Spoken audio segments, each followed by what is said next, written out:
Bonsoir Piotr Tolstoï. Merci d'être avec nous. J'espère que vous nous entendez. J'espère qu'on vous entend également. Vous êtes vice-président de la Douma, la chambre basse du Parlement russe. Merci d'être avec nous en direct aussi tard. Je sais qu'il est tard pour vous. Il y a 2 heures de plus pour vous à Moscou. Vous avez entendu, et je vous voyais réagir dans un écran de contrôle, vous avez entendu ce qui a été dit en plateau à l'instant. Je vous repose la question. Pourquoi votre pays a-t-il encore envoyé aujourd'hui 70 missiles, c'est ce que disent les Ukrainiens, contre les installations électriques, contre une maternité, contre les immeubles du côté de Kiev? Quel est votre but? Notre but, c'est la victoire, c'est clair. Et à mon avis, je ne suis pas d'accord avec l'analyse que vous avez eue dans vos discussions sur le plateau, parce que on oublie les bombardements de l'OTAN, de l'ex-Yougoslavie, les bombardements de l'Irak. C'est tout à fait normal, c'est les cibles légitimes. La Russie ne vise pas la population civile, il vise l'infrastructure de l'Ukraine. L'infrastructure de l'Ukraine sera démolie et l'Ukraine sera envoyée à 18e siècle. Je ne suis pas d'accord avec les propos que la Russie n'a pas de succès sur le terrain, sur le champ de bataille, n'a pas des missiles. Vous inquiétez pas. Notre problème, c'est que on ne veut pas viser la population civile. Sinon, on pouvait raser sur le champ de bataille des dizaines de kilomètres du terrain avec les missiles que nous avons. Il y en a Mais Piotr assez, Tolstoï, de fait, et la journée vous d'aujourd'hui imaginez. le montre encore, vous ciblez les civils. Cette maternité, ce bébé de 2 jours mort dans la région de Zaporijjia, quel était l'objectif militaire? Écoutez, il y a toujours les victimes en guerre, mais de votre part, c'est l'hypocrisie de dire sur le bébé à Zaporojjie qu'en pendant 8 ans, vous n'avez pas remarqué les bébés qui sont morts à Donetsk. Il y en a plus de 200 bébés qui sont morts à cause des attaques ukrainiennes sur la population de Donetsk lors de la guerre civile en Ukraine. Et ça, vous comptez pas. C'est bizarre quand même. Et c'est pas du tout honnête et objectif par rapport à vos spectateurs. Mais c'est bien votre pays aujourd'hui qui bombarde depuis des mois l'Ukraine. C'est bien votre pays qui, par exemple, la semaine dernière, quand il y a eu cet incident, ce missile tombé du côté polonais, qui a reconnu la semaine dernière qu'effectivement, il y avait des séries de bombardements, notamment sur des infrastructures qui servent à la population civile. Écoutez, tous les bombardements qui aujourd'hui sont effectués en Ukraine, c'est les coups sur l'infrastructure énergétique de l'Ukraine, qui ne va pas permettre de bouger à l'armée ukrainienne. Et plus vous aidez à l'Ukraine, plus long va durer cette guerre. C'est très simple. Et vous allez voir que de toutes les façons, la Russie ne peut pas perdre une guerre parce que les puissance nucléaire ne perd pas les guerres, comme vous le savez. Et donc, plus vite on passe de cette stade de démolition de l'infrastructure de l'Ukraine à la stade des soi-disant négociations, peut-être pas avec les Ukrainiens, mais avec ceux qui prennent les décisions sur le sort de l'Ukraine. Et c'est pas l'Union européenne non plus. Mais attendez, Piotr Tolstoï, quand vous Plus dites vite qu'une on puissance... passe à la stade des négociations, moins il y aura des victimes. Quand Mais il y vous a dites toujours des qu'une victimes puissance lors des nucléaire guerres. ne perd pas une guerre, quand vous dites qu'une puissance nucléaire ne perd pas une guerre, c'est clairement une menace d'emploi du nucléaire si jamais ça se passait mal pour vous en Ukraine, ce qui est visiblement le cas Pas en ce du moment. tout. Pas du tout. C'est pas une menace. Nous, on veut pas utiliser l'arme nucléaire comme l'a fait les Alliés lors de bombardements de l'ex-Yougoslavie en 99, quand vous avez utilisé uranium dans les missiles de l'OTAN qui ont tombé sur le sol serbe. Et depuis, on a des centaines de milliers de Serbes malades à cause de ça. Mais personne ne dit ça sur le plateau des télés parce que c'est pas bien pour l'Occident. Ça gâchit l'image d'être très très bon et très humaniste. Alors, Vous n'êtes pas pardon, humaniste. Piotr Tolstoï, je vais vous prendre au mot ce soir. Ouais. Il est 23 heures. Vous nous parliez à l'instant de ce qui se passe dans le Donbass, du côté de Donetsk. Ça fait Ouais. des mois que notre chaîne et d'autres rédactions françaises cherchent à aller voir ce qu'il se passe à Donetsk, cherchent à aller voir ce qu'il se passe dans les zones contrôlées par les Russes. Nous n'obtenons jamais de visa pour aller dans ces zones-là parce que la Russie nous refuse l'accès à ces zones-là. Pourquoi nous refuser l'accès? Et qu'est-ce que vous attendez? Vous avez refusé les visas pour tous les Russes, vous avez entamé 11 000 sanctions illégitimes contre mon pays et vous attendez que la Russie vous reçoive à Donetsk. Mais vous êtes assez naïf. On va vous recevoir à Kiev ou à la frontière polonaise bientôt, mais pas à Donetsk à ce moment-là. Parce qu'il y a la guerre, il y a les soldats, il y a le déplacement de l'armée. Pourquoi vous croyez que vraiment la Russie va inviter les journalistes des pays qui mènent une guerre économique contre notre pays pour regarder comment nos troupes bougent sur le front? Vous êtes bien naïf. Vous avez déclenché cette guerre, encore une fois, Piotr Tolstoï. Non, c'est pas nous qui ont déclenché cette guerre, c'est vous qui ont déclenché cette guerre. Parce que toutes les préoccupations sur la sécurité qui la Russie, depuis des années, a déclaré devant l'Union européenne, devant les États-Unis, devant OTAN, etc., vous avez ignoré. Vous avez pensé que, OK, les Russes, ils ont perdu la guerre froide, on peut faire ce qu'on veut. On peut amener l'OTAN à la frontière de la Russie. Non, ça ne serait pas le cas. Et donc, vous inquiétez pas, nous, on veut pas les négociations là maintenant. Mais comme a dit M. Borrell, il faut gagner la guerre sur le terrain. On va gagner la guerre sur le terrain et la négociation à la frontière polonaise, on va vous inviter. Aussi les journalistes pour voir comment se sentent les Ukrainiens à l'intérieur de la Russie. Piotr Tolstoï, vous avez reculé ces derniers mois. Votre armée a reculé ces derniers mois, est partie de Tchernobyl, n'a pas réussi à prendre Kiev, est partie de Kharkiv, est partie de Kherson encore il y a 2 semaines maintenant. Recul sur recul. Et vous nous dites ce soir que vous irez jusqu'à Kiev. Ça reste l'objectif d'aller prendre Kiev et donc de faire sortir notamment Zelensky du pouvoir. Bien sûr. Bien sûr, notre objectif, c'est clair, c'est dénazification et démilitarisation de l'Ukraine. Ce que vous dites sur le regroupement de troupes russes, mais vous croyez quoi? Que la Russie a retiré les troupes de Kherson parce qu'il a peur de l'armée ukrainienne? Non, il faut regrouper les troupes avant l'hiver pour ne pas risquer les civils qui vivent à Kherson et qui sont partis avec l'armée russe, la plupart. Et pour ne pas risquer des vies de nos soldats. Nous ne sommes pas fous. Mais Kherson, c'est une ville russe, après le référendum qui a eu lieu récemment. Et vous inquiétez pas, on va revenir à Kherson, on va venir à Dniepr, on va venir à Kiev. Sans doute. Il n'y a pas de doute là-dessus. Vous n'avez pas de doute, il y a un autre scénario possible que je vous soumets. C'est ce que souhaitent faire les Ukrainiens. Après Kherson, ils ont visiblement la Crimée en tête. Ils veulent reprendre leur terre de Crimée. Si les Ukrainiens lancent une opération militaire, terrestre par exemple, sur la Crimée, une opération d'envergure, quelle sera votre réaction? Quelle sera notre réaction? C'est très simple. La Crimée n'a jamais été ukrainienne d'ailleurs. Et vous inquiétez pas, l'armée russe a assez de force pour faire reculer les Ukrainiens dans cette direction comme dans des autres. Les Ukrainiens, ces dernières semaines, perdent des milliers de soldats sur le terrain parce qu'ils essaient d'attaquer en vain. Et nous, on ne veut pas utiliser les armes lourdes qu'on peut utiliser pour vraiment, comme je vous ai dit, raser le terrain à des dizaines de kilomètres en profondeur de l'Ukraine. Nous, on ne le fait pas. Mais s'il y aura des attaques comme ça, des militaires ukrainiens qui vont venir auprès des chars russes, évidemment, ça serait une tragédie pour l'armée ukrainienne. Vous vous préparez à ça, visiblement, à cet assaut. Il y a des lignes de défense qui ont été construites, il y a des tranchées qui ont été construites par les forces ukrainiennes du côté de la Crimée. Vous vous préparez à cet assaut-là? On prépare à tous les scénarios, mais je souligne que nous sommes avec vous tout au début de ce conflit. C'est pour des années. Et c'est assez clair qu'aucune ligne de défense, aucun tranchée, ça n'a pas vraiment, c'est pas vraiment important dans ce conflit-là. Dans ce conflit, ce qui est important, c'est l'aide militaire de l'OTAN à l'Ukraine, c'est les données des Sputnik américains à l'armée ukrainienne. Ça, c'est important. Et ça, c'est une aide pour laquelle vous allez payer le prix. Ça ne serait pas comme vous dites. Nous allons payer, c'est-à-dire Piotr Tolstoï, ça veut dire vous allez payer. Je vous explique comment vous allez payer ce prix-là.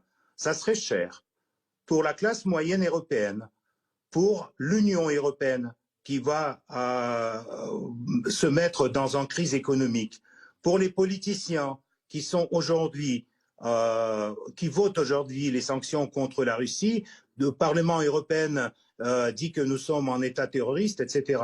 Tous ces gens-là vont se retrouver dans la poubelle de l'histoire. Et les autres qui vont les échanger dans 3 ans ou dans 5 ans seront en queue pour mener les négociations avec la Russie. N'oubliez pas que la Russie, c'est le plus grand pays de l'Europe. Et ça a été 2 fois qu'on a eu une guerre avec l'Europe. La première fois, on l'a terminée à Paris et la deuxième fois au Berlin. Donc, quand je dis Kiev, c'est notre objectif, c'est encore bien modeste. Mais vous allez payer le prix de ce soutien de l'Ukraine par votre économie, par une douche 1 fois par semaine contre Poutine et par des autres conséquences économiques, inflation, prix de gaz, prix d'électricité. Je ne veux pas vous raconter, vous allez voir et on peut revenir à cet entretien dans quelques mois pour dire si j'ai eu tort. Piotr Tolstoï, question pour vous de l'un de nos invités en plateau, en l'occurrence Guillaume Ancel. Bonsoir monsieur, vous portez un très beau nom mais vous faites une sale guerre. Vous avez fait tuer des dizaines de milliers de jeunes. Est-ce que vous-même vous avez déjà fait la guerre? Bien sûr, j'ai pas fait la guerre comme un militaire, mais j'ai fait la guerre comme un journaliste. C'est bien sûr, mais non, donc votre réponse. Qu'est-ce que c'est la guerre? Je connais qu'est-ce que c'est la guerre et vous n'avez aucun droit de me rapprocher les vies des dizaines de milliers de jeunes. Parce que vous avez, avec vos rhétoriques pseudo-humanistes, ont tué déjà des centaines de milliers, des gens dans tout le monde entier. Non seulement en Libye, en Irak, en Afghanistan. Ouais, vous avez répondu à ma question. Je voulais juste savoir si vous aviez conscience de ce que vous faisiez massacrer. Je comprends que vous n'avez jamais fait la guerre. C'est sans doute pour ça que vous tenez un tel discours. Merci beaucoup. Je viens de me revenir du front du côté de Svatovo, de Belgorod. J'ai vu nos soldats, je connais qu'est-ce que c'est la guerre et je connais bien que c'est pas pour des mois qui viennent, c'est pour les années. Donc préparez-vous avec tous vos reproches moraux, etc. Préparez bien parce que vous avez encore le temps devant vous. Mais Piotr Tolstoï, pardon, ensuite je laisserai la parole à Ulysse Gosset dans une seconde pour qu'on parle de Vladimir Poutine. Il y a une chose qui m'interpelle dans vos propos ce soir, c'est qu'étrangement ça a l'air de vous faire plaisir que ça dure pendant des années, qu'il y ait des souffrances côté ukrainien, mais qu'il y ait de la souffrance aussi côté russe chez vous, que ce soit parmi vos militaires ou que ce soit dans votre population qui souffre aussi aujourd'hui. Écoutez, et les 8 ans que les Ukrainiens ont tiré sur les enfants de Donbass, on n'a pas souffert. Tous les années que les 20 millions des Russes ont été discriminés en Ukraine, privés de leur langue, privés de leur histoire, c'est pas en souffrance? Le Donbass qui appartenait à l'Ukraine, le Donbass qui appartenait à l'Ukraine. Vous avez annexé l'Ukraine au mépris de toutes les lois internationales. Vous avez annexé, pardon, la Crimée. Vous avez annexé le Donbass au mépris de toutes les lois internationales. Non, mais vous avez toujours dans votre tête les frontières qui ont été dessinées par Lénine et Staline. Mais nous, on parle des gens, des Russes, des 20 millions des Russes qui ont été mis sur le genou par les nationalistes ukrainiens depuis l'existence de l'Ukraine indépendante. L'Ukraine indépendante à qui la Russie a subventionné depuis les 20 ans avec le prix de gaz très bas, avec le soutien de leur souveraineté, etc. Donc au moment quand c'est fini, c'est fini. Les Ukrainiens maintenant, ils pensent que ils sont occupés, etc. On va prouver que c'est pas le cas. Ulysse Gosset, question pour vous, Piotr Tolstoï. Oui. Lorsque Vladimir Poutine a annexé la Crimée en 2014, il était au seuil de sa popularité, il était vraiment très populaire en Russie. Aujourd'hui, avec cette guerre en 2022, une guerre qui n'est pas d'ailleurs appelée guerre en Ukraine aujourd'hui, en Russie officiellement, Poutine est en difficulté. Il n'a même pas pu se rendre au sommet du G20 pour représenter la Fédération de Russie. La Chine elle-même met en garde contre une perspective de guerre nucléaire qu'elle condamne. Quel est, à votre avis, aujourd'hui, le succès de Poutine dans cette aventure militaire qui est condamnée quasiment de façon universelle et qui fait craindre un retour de la guerre en Europe et pas simplement en Ukraine?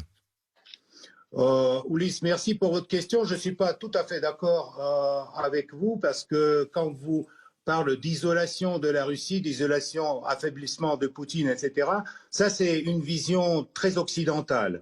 Lors de sommet de Van, Poutine n'a pas participé parce que évidemment il est président du pays qui mène une opération militaire, tandis que le ministre des Affaires étrangères a très bien discuter avec ses collègues chinois, d'Indonésie, Inde, etc. Donc, vous avez une vision de l'Europe occidentale, de petits morceaux de l'Europe géographiquement, qui pensent que c'est vous qui êtes le monde entier. Non, c'est pas ça. Poutine ne souffre pas, je vous assure, Poutine ne souffre pas et même ne pense pas à tous ces idées de boycott et d'isolation de la Russie. Bien sûr, vous voulez l'isolation de la Russie, mais ce n'est pas le cas. Parce que aujourd'hui, mais vous ne pensez pas que Poutine aujourd'hui a des difficultés à faire accepter cette guerre contre un peuple frère, pour reprendre la propagande russe, contre les Ukrainiens qui, il y a encore quelques dizaines d'années, faisaient partie de l'ex-URSS. Est-ce qu'il n'a pas une difficulté à dire à ses compatriotes, faites la guerre contre les Ukrainiens? Et est-ce que sa popularité n'est pas en berne? Et comment vous expliquez que le mouvement d'émigration en dehors de la Russie, vers la Géorgie, vers l'Occident, soit le plus important depuis la révolution de 1917? Ulysse, je vous assure que la guerre, c'est une responsabilité et un devoir très dur pour n'importe quel leader de n'importe quel pays. Si par exemple la France va mener une guerre en Afrique, le président français sera aussi peut-être préoccupé par ça. Donc, mais ce qui concerne vos illusions sur la popularité de Poutine, je vous assure que son taux de confiance est même plus haut qu'au moment de retour de la Crimée en Russie. Et deuxièmement, ça c'est pas exact, c'est pas exact, c'est pas exact. Si. Et tous ces vous parlez de l'immigration, donc des jeunes qui ont peur, et donc quelques dizaines de milliers de jeunes qui ont parti dans les pays voisins. Là, ils ont parti il y a quelques mois. La plupart d'entre eux essaient de retourner en Russie parce qu'ils n'ont pas trouvé les moyens pour continuer la vie en Géorgie ou à Kazakhstan. On parle plutôt de plusieurs centaines de milliers de personnes. Et pardon, on a d'autres chiffres aussi, par exemple, sur ces Russes qui ont placé, ça ce sont des chiffres de la banque russe, qui ont placé de l'argent à l'étranger, ça s'envole aussi. On est à 30 milliards placés à l'étranger depuis le début de la guerre, visiblement par manque de confiance dans le système russe.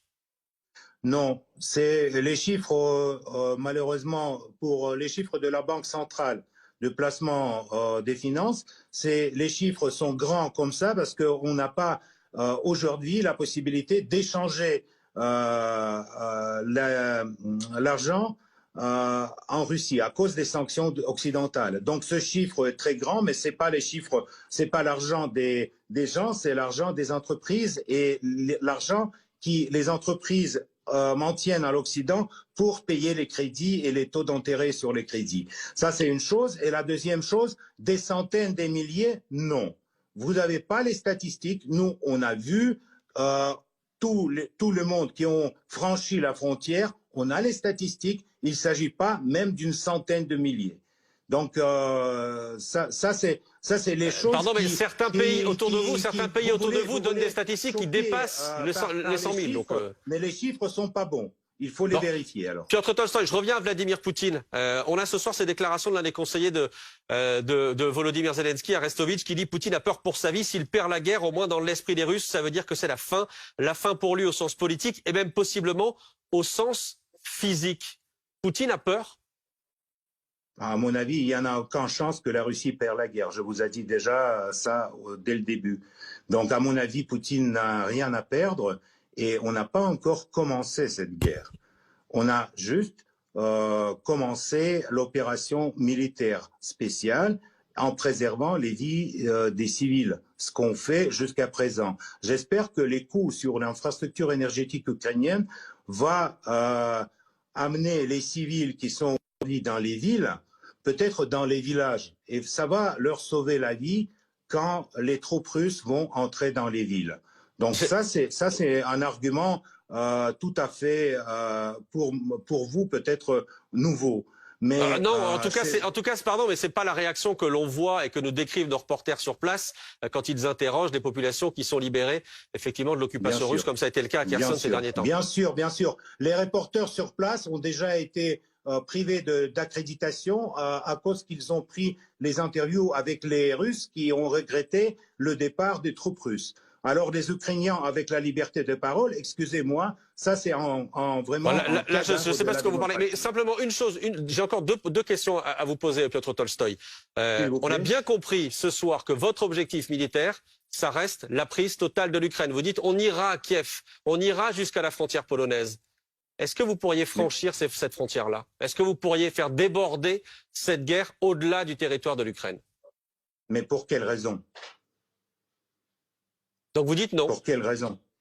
Pour quelle raison? Vous êtes visiblement, dans le discours que vous nous donnez ce soir, il y a visiblement de la haine contre les Ukrainiens, mais il y a aussi une opposition franche par rapport à l'OTAN, par rapport à l'Union européenne dans les discours que vous nous avez donnés ce soir. Vous pourriez être tenté d'aller plus loin que les frontières polonaises, par exemple. Je souligne que c'est pas nous qui sommes en source de cette opposition. C'est l'OTAN, c'est l'Union européenne qui aujourd'hui envoie l'armement lourd en Ukraine, qui tire sur les villes russes, par exemple. Donc c'est pas notre faute, c'est la vôtre. Ça c'est la première chose. La deuxième chose, c'est que évidemment, dans toutes les guerres, il y a un moment quand il faut arrêter, mener les négociations, etc. Mais pour l'instant, c'est pas le moment, à mon avis. Et vous inquiétez pas, on va pas entrer sur le territoire polonais. On va laisser les Polonais pour l'Union européenne. Ça serait fini plus vite avec les Polonais. Et donc, j'ai aucune haine à des Ukrainiens parce que moi, je suis moitié ukrainien et j'adore l'Ukraine. Kiev, c'est la ville où est né mon arrière-grand-père et je ne veux pas permettre à M. Zelensky et toute la bande autour de lui, ni aux Européens, d'occuper ma ville, Kiev. Donc, disons que vous avez une étrange façon de montrer l'amour que vous portez au peuple ukrainien. Une dernière question, Lise Gosset. Ce n'est pas une étrange façon, c'est le changement du régime politique soutenu par les Européens, donc par vous. Dans un pays qui n'est pas le vôtre. Une question sur dans le pays qui est le mien. Je suis né dans ce pays, c'est mon pays. Pourquoi c'est pas notre pays? C'est mon pays. Mais vous parlez des frontières qui ont été dessinées par Lénine et Staline à l'intérieur de l'Union soviétique, et vous croyez que ces frontières, ça sert quelque chose pour 20 millions de Russes qui habitent en Ukraine et qui sont aujourd'hui toujours sous la presse des nationalistes ukrainiens. Ulysse, dernière question. Ouais, je rappelle quand même que l'indépendance de l'Ukraine a été décidée avec Boris Yeltsin, qui était à l'époque très proche de Vladimir Poutine. Et c'est comme cela que la Fédération de Russie également est devenue ce qu'elle est aujourd'hui. Donc, une question à propos de M. Prigojine. Est-ce que vous avez le sentiment qu'il va créer son propre parti? Est-ce qu'il est une menace pour le chef du Kremlin? Est-ce que vous êtes inquiet de cette montée en puissance de cet homme qui maintenant a quasiment une armée privée, qui a beaucoup de moyens, des moyens à la fois militaires, à la fois de police, des moyens sur Internet? Est-ce qu'il inquiète? Est-ce qu'il est une menace pour la stabilité du régime de Vladimir Poutine? Non, Ulysse, c'est encore une hypothèse malheureusement qui est loin de la réalité. Monsieur Prigojine, c'est vrai que il a peut-être des liens avec des bataillons, des bénévoles qui aujourd'hui combattent au front non loin de Donetsk et qui ont tué beaucoup des Polonais, des mercenaires américains, anglais, tous ces gens-là qui veulent se battre pour la démocratie ukrainienne contre les Russes. C'est vrai qu'il ne prend pas les prisonniers. Ça, c'est une chose qui provoque la haine contre lui. Et toutes ces hypothèses un peu bizarres, parce que je lui connais, c'est un homme très brave et très bon. Donc, il n'y a aucune raison de penser qu'il menace quelconque à Poutine ou à un régime du pouvoir russe. Donc, ne vous inquiétez pas, là, on est tranquille. Merci beaucoup, Piotr Tolstoï, d'avoir été en direct avec nous. Je rappelle que vous êtes vice-président de la Douma. Merci à vous d'avoir été en direct depuis la Russie ce soir.